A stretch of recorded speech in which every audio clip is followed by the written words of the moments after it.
Only in America. Only in America. Only in America. Only in America. Only America. Only in America.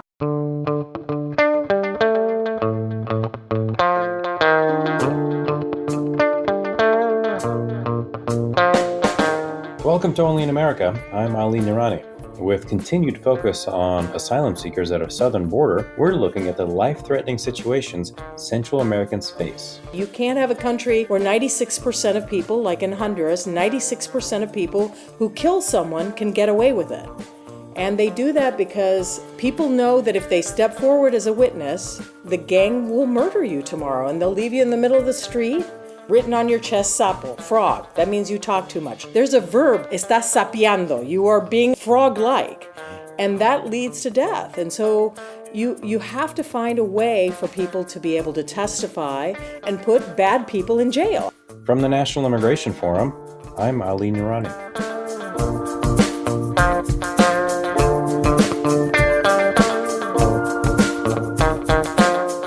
There's a lot of talk about how to face the challenge of the rising number of Central American families seeking safety at our border.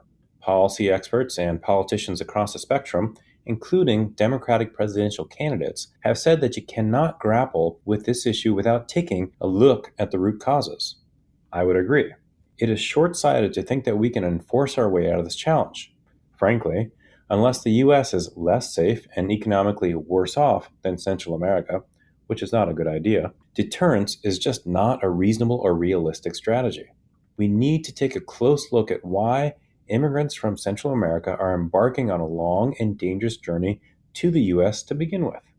Frankly, when your children are being threatened by gangs and you can't even go to the police for help due to government corruption, you wouldn't think twice about getting out by whatever means necessary. CNN's national security analyst, Juliette Kayyem, describes how protecting children is front of mind for asylum seekers and how our crisis response should be to bring families together.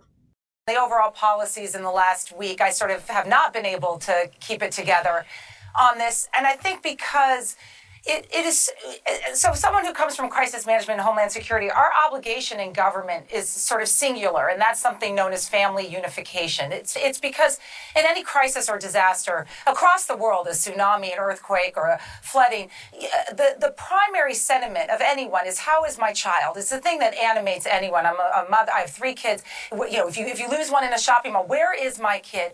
And I think what's so disturbing about this policy, it is so inconsistent with how one ought to deal with the crisis, which is you unify people. You do not separate them. We can deal with the laws, whether they're right or wrong, or the funding, whether it should be this number or that number later. But at the moment of the crisis, the only thing that should animate any of us is to bring families together. And that it's our policy, but the exact opposite, just is sort of, it's beyond enraging. It's like you can't even get your head around that this is the United States government. This is their policy. Going from threats they face at home to the threats they face in the U.S., families will do anything to stay together, and our policies should help unify them. In an episode earlier this year of Only in America, I talked to Kurt Verbeek, the co-founder and president of the Association for a More Just Society, a Christian organization dedicated to achieving justice in Honduras. He told me about the challenges involved with ending corruption and violence in Honduras.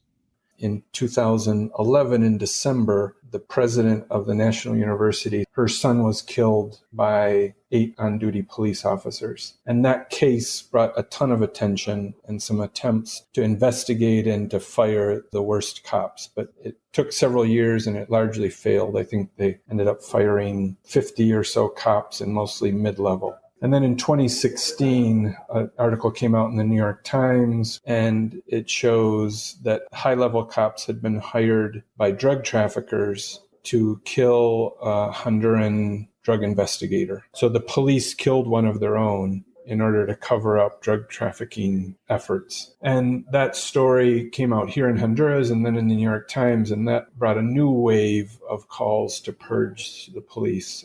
Violence is one of the primary factors pushing Hondurans to make the difficult decision to journey to places that are unfamiliar and often unwelcoming, all in the hope of safety and security for their families.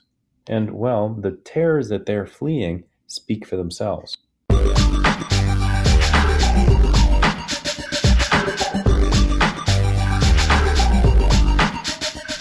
Support for the National Immigration Forum comes from the James Irvine Foundation, expanding opportunity for the people of California, and from the Carnegie Corporation of New York, established in 1911 by Andrew Carnegie to promote the advancement and diffusion of knowledge and understanding.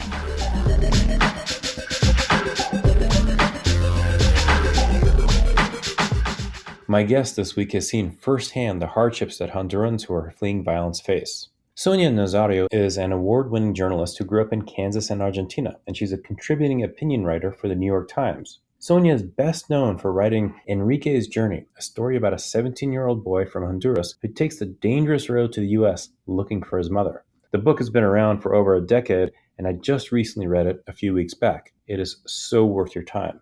Enrique's Journey was published as a series in the Los Angeles Times and won the Pulitzer Prize for feature writing in 2003. The story was turned into a book by Random House and has become a national bestseller. Sonia has received multiple awards for her recent humanitarian efforts to get lawyers for unaccompanied migrant children as a member of the Kids in Need of Defense Board of Directors. Now, please note that some of the stories that Sonia shares with me in this interview contain details of just awful violence. How did you decide to become a journalist? Well, I was raised in Kansas and in Argentina, where both of my parents are from. Very similar places. Very similar. The only common thing being meat. The only thing in common. My father's family fled Christian persecution in Syria in the 1920s and went to Argentina. My mother is Jewish and fled Poland as a young girl for Argentina. And then they both came to the United States. But when I was 13, my father died. And my mother, like many immigrants, said, I prefer to live in my own country, and viewed Argentina through rose-colored lenses, so took us back. But it was just as the dirty war was starting in Argentina, the military was taking power. And over the coming few years, they would disappear, murder about 30,000 people. And I lived through about a year and a half of terror. I was 14, 15 years old. People were disappearing all around me. One of my best friends was picked up and tortured to death. And down the street from where I lived, 2 journalists were murdered. And I saw the blood on the sidewalk one morning, and I asked my mom what happened. And she said, well, they were murdered for trying to tell the truth about what's going on here. In my somewhat, deranged mind, my nickname has been the troublemaker in Spanish, La Granuja, since I've been 3 years old. I decided that that's what I wanted to do. I wanted to try to tell the truth about what was happening in Latin America. So what was the first story you wrote? The first story I wrote, well, as a professional journalist, not in school, was about why African American students paid back loans at much higher rates at Tuskegee University in the South. And at what point did you realize that being a journalist was the right thing? I'm a why is the sky blue kind of person, my husband says, always asking question after question. And that's the fun part about this. I get to ask the questions. And I love trying to figure things out and explain them to the public. And I like that even more now than before, because I think we're hit by so much information that it's really hard to figure out which way is up and which way is down on many issues, including immigration. And I think journalists really have a duty to try to do that more for the public, because we don't have time to do it, and it's really hard to figure some of these things out. So help me figure out what is happening in Central America and explain it. How have things changed in Central America since the time when you first started reporting there?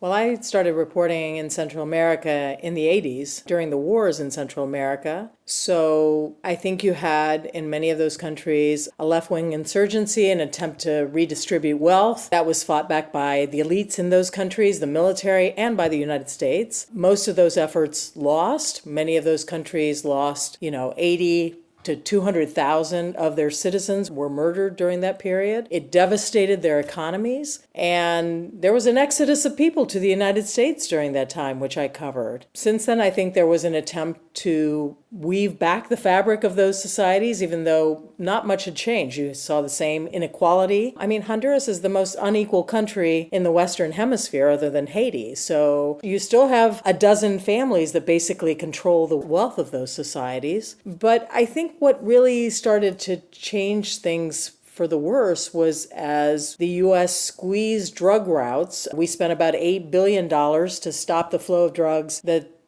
cocaine that's grown in Colombia and is flown from Colombia and Venezuela. It used to be flown through the Caribbean on these drug flights and then go on to the U.S. We spent $8 billion to try to disrupt that flow of drugs. And so the narcos turned left. Instead of going to the Caribbean, they started landing 4 of 5 flights in Honduras. And what we saw was an influx of narco trafficking money that was greater than the whole GDP of Honduras. So you could buy off a lot of people. And if there wasn't already massive corruption in places like Honduras, it really ramped up that corruption. You could buy off judges and prosecutors and cops. I mean, you had whole teams of cops who were working as sicarios for the narcos, and they would stop the traffic on the freeways so that they could land the drug planes, and they would escort the drugs to the Guatemalan border in Honduras. So you just saw a massive corruption that developed in these countries, in large part, I think, because of the flow of drugs to us. We are the largest consumer of illegal drugs on earth, and we are,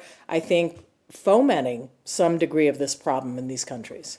And then where does deportation, late 80s, early 90s, when we saw deportation of immigrants from the U.S. back to Central America, where does that play in that timeline and the increasing instability of the countries? Well, so that was another major factor because in 1996, we toughened laws towards permanent residents who had committed certain offenses in the United States. If you were a permanent resident and had committed a DUI or other offense, you could be deportable. And since then, we have deported about 300,000 criminals to Central America. So I live in Los Angeles. This is where the 18th Street Gang existed. And during the wars in Central America, many Salvadorans came north. 18th Street was mostly Mexican-American. They would pick on the Salvadorans. They created their own gang, the MS-13 gang. These are the 2 massive gangs in Los Angeles. And we started deporting these guys to Central America. And, you had gangs in Central America in the neighborhoods that I've spent time in before, but they were mostly like territory and fighting over girls, and they operated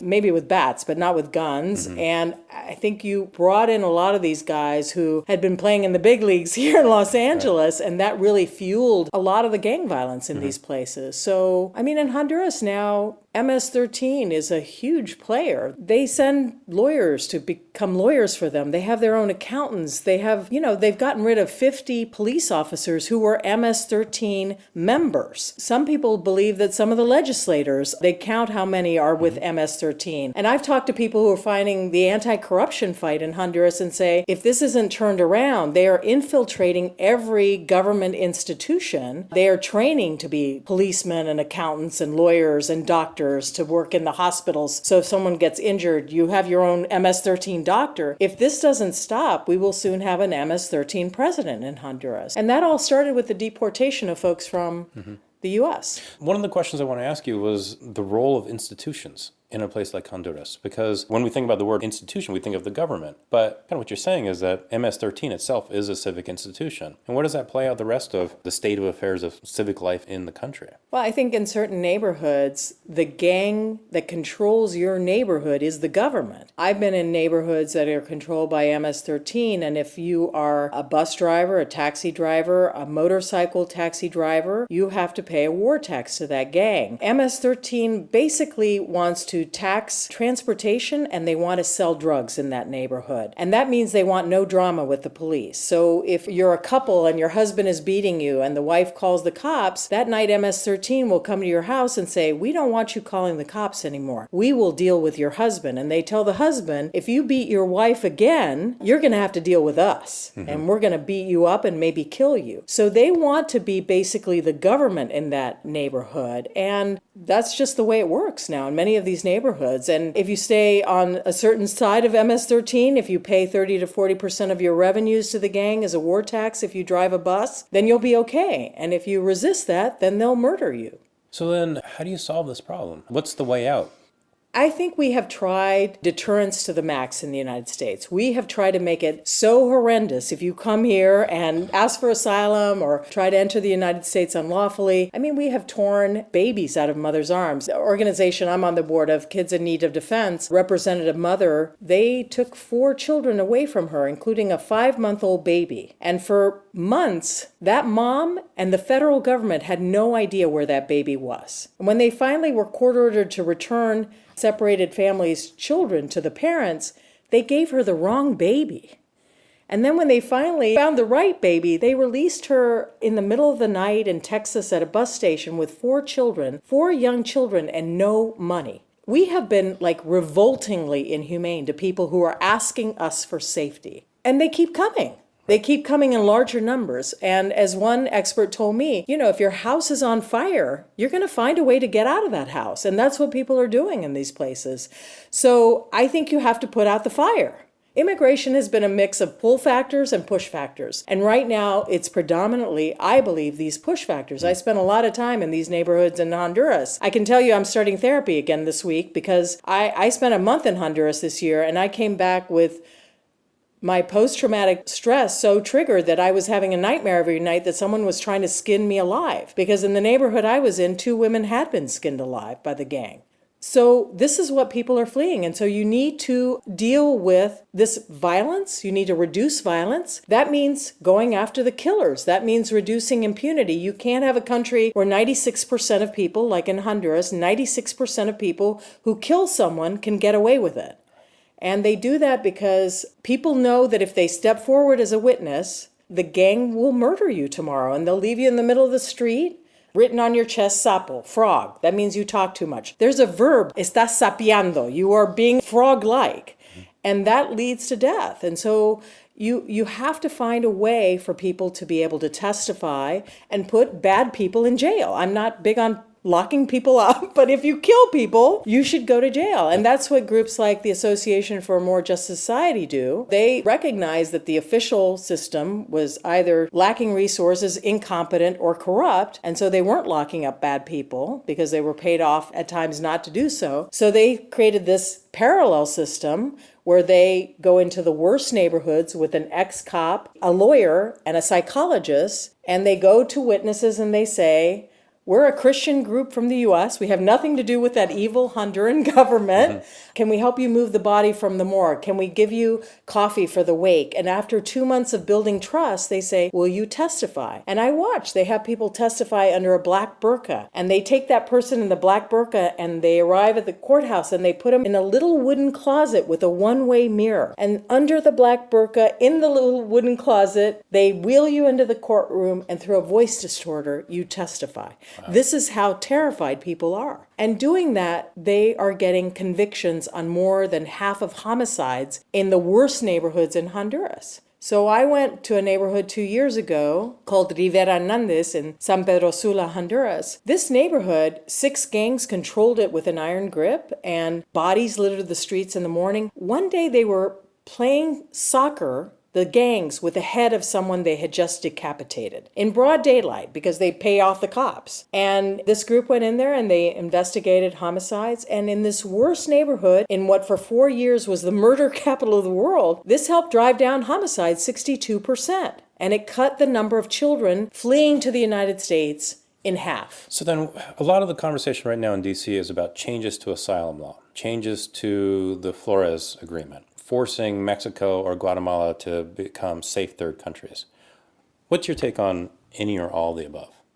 I disagree because, my family's fled persecution for 100 years. We have 65 million people around the world, more than at any time since World War II, fleeing persecution. I think our country has to do our share to take care of people running from harm. This is what we signed international protocols, we signed laws. And I think it's the values of most Americans that if you're running for your life, we will do our part to try to help people who are doing that. And especially when we've had some part in creating the mayhem in these countries. So I think first we need to recognize that the numbers coming now, even this year when maybe 600,000 will arrive at our border, 600,000, that's still a third of what it was at the very high. And I think that we can handle that number of people. I think we need to have a more efficient system to process people in terms of their asylum claims. You can't have these claims going on in our court systems for years and years. I think we need to show more compassion on the front end and allow, if you come to our port of entry and you say, I fear for my life, then release that person with an ankle monitor or with a social worker who tracks their case. The problem isn't that people don't show up to court. Asylum seekers, 9 in 10 of them do show up to court. Especially if they have counsel. Especially, yes. But I think we need to be more compassionate towards them on the front end, and we need to get certain people lawyers. I mean, you can't expect a 3-year-old to sit in court. They have a government lawyer arguing why they should be deported. That 3-year-old in 6 in 10 cases does not have a lawyer representing them. They're expected to fill out dozens of pages in English. They only know Spanish. They're expected to get expert witnesses from another country, get police reports from corrupt cops 5 countries away. We expect a 3-year-old to do that. That makes a mockery of our judicial system. And so I think, especially with children in this process, they should all have lawyers. And if they can't afford a lawyer, a government lawyer should be assigned to them. If you're more compassionate on the front end, and this is the part that liberals roast me for, I think we have to be a country that adheres to the rule of law. I've lived in a country with no laws, Argentina, and we don't want that. And so I think that if you lose your asylum case, ICE can only deport 4% of the people in this country unlawfully every year. I think we should devote that 4% to people who have just lost their asylum claims and go after them after they've been here for 2 or 3 years and deport them. There's a consequence to losing your case. I would much rather ICE deport that person and send a message that if you really don't qualify for asylum, we will kick you out, then deport the family that's been here for 20 or 30 years that has U.S.-born children. You're going to tear that family apart. I think that's what we should do. Number one, I would agree.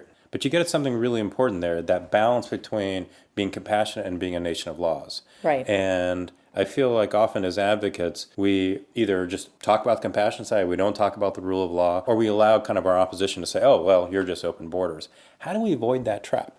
I think we have to be pragmatic about what will work in the immigration, as in all issues. I don't think you can be dogmatic about this. I mean, I think if you spend time in these neighborhoods, I just spent 2-3 weeks in the neighborhood that I've been going back to for 20 years. And at the top of that neighborhood, at the top of the hill, it's controlled by the 18th Street Gang. And if you don't pay the war tax, there was a woman who owned a little store, a little pulperia that sells groceries, and she refused to pay the war tax, and they shot her in the head in front of her 1-year-old baby. There was a girl who was 14 years old who refused to be the gang member's girlfriend, and she was heading to the store a block from her home to get some eggs, and a half dozen of the gangsters grabbed her and dragged her by her hair for 20 blocks through the streets of this neighborhood, and she was begging her neighbors for a Bible because she knew they were going to rape and kill her, and that no one came out because they were so afraid they would be next. And they all raped her and they cut her to bits. And that's what happens in these neighborhoods. And I can't imagine an American who doesn't have some compassion towards that and says, we are so wealthy. We have so much compared to these other places. Can't we do some of this? I talk about children who come here alone, unaccompanied minors. At the highest point of these children arriving at our southern border, it was 68,000 children in 1 year. That's not even one football field of the many college campuses that I speak on. I believe that we have that amount of compassion in us. I just do. Mm-hmm. And I think I can convince most Americans of that. When you're back in the neighborhoods, do you ever go back to being a 14-year-old in Argentina in those moments? Yeah. One night in one of these neighborhoods this year, I had someone shot in the head a block away from me. My taxi driver, he has 7 people at his taxi stop where he waits for rides, and one of them was murdered in the 2 weeks I spent with him. So I know what that fear is like. I also know what that fear is like of, standing up and denouncing it and fearing that your head is going to be the next one lopped off. It's not that different from what happened in Nazi Germany in some ways, that fear.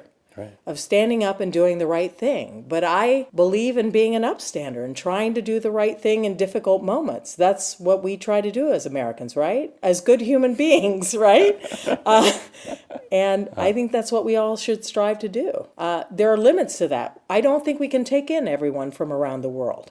I think, personally, right now in this moment, we should prioritize people who are running from their lives. I don't think we can take in every economic migrant who wants a better life. I'm sorry, I don't think we can. There are many people who disagree with me on that point. But the things we can be doing in those countries so that those economies can actually get on a better footing. Yeah, I think to improve the economy of these places, you need to reduce the violence. Mm-hmm. There are companies that don't want to go to Honduras because they don't want to pay the war tax. They don't want to fear that their executives will be kidnapped. I don't blame them. So you need to strengthen government institutions. Many of these government institutions are very weak. And you've got to deal with corruption. Right. That's what, in these neighborhoods where all of these businesses are forced to pay the war tax, that's because the gangs And the narcos who are doing this are paying off the police and politicians. And that's how they get away with it. And if you deal with corruption, we now have an Organization of American States group in Honduras that is trying to tackle corruption, as are two other groups, and they're being given no support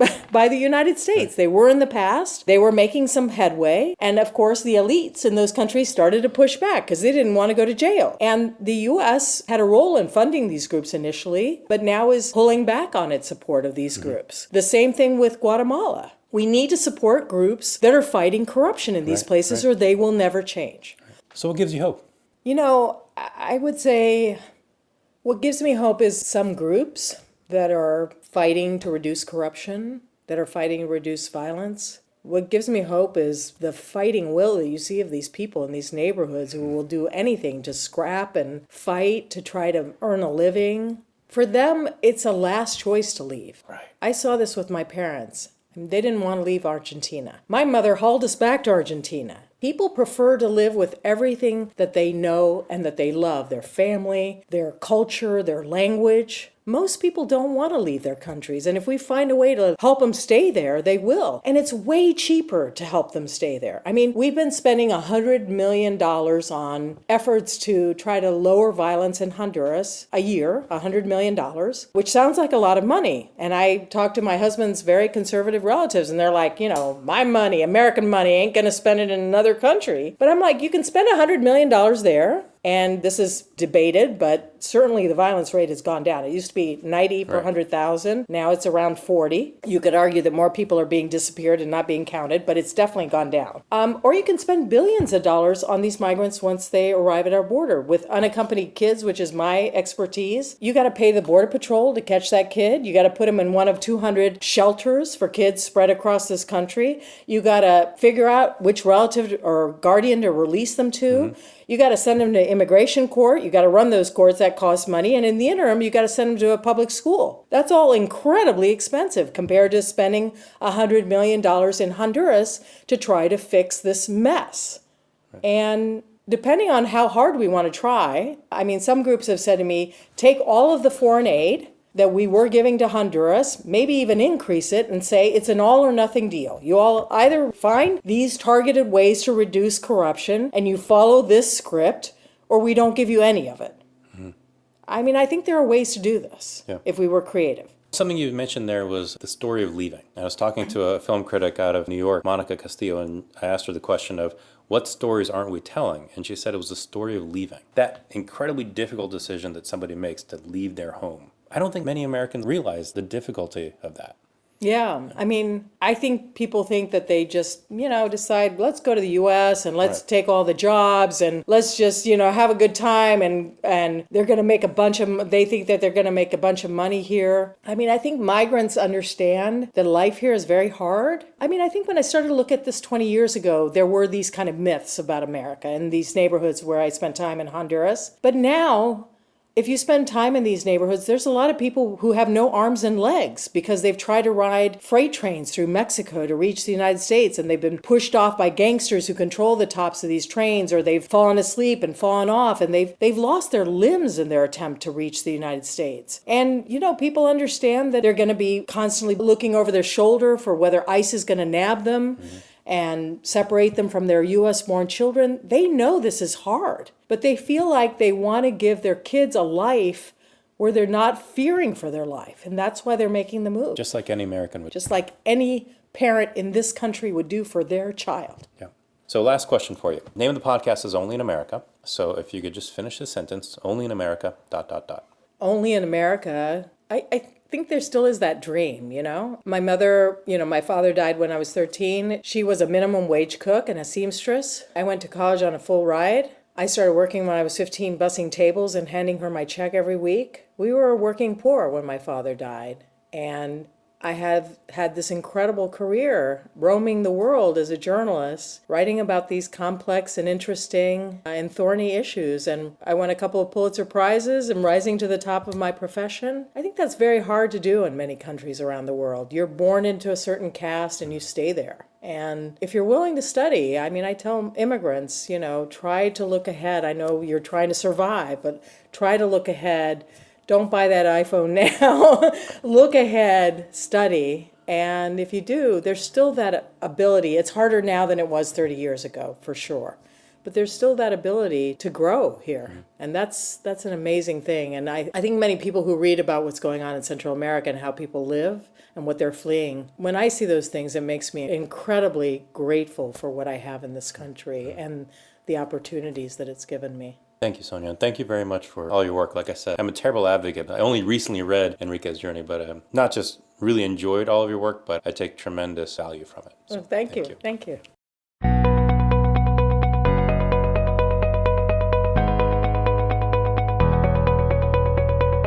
Sonia Nazario is an award-winning journalist and the author of Enrique's Journey. You can find out more about Sonia on our website at immigrationforum.org. And while you're there, take a second to subscribe to Only in America and share it with a friend. Only in America is produced and edited by Emily Chow, Joanna Taylor, and Megan Wetmore. Kathleen Farrell is the executive producer. I'm Ali Naranian. Thank you for listening to Only in America. I will talk to you next week.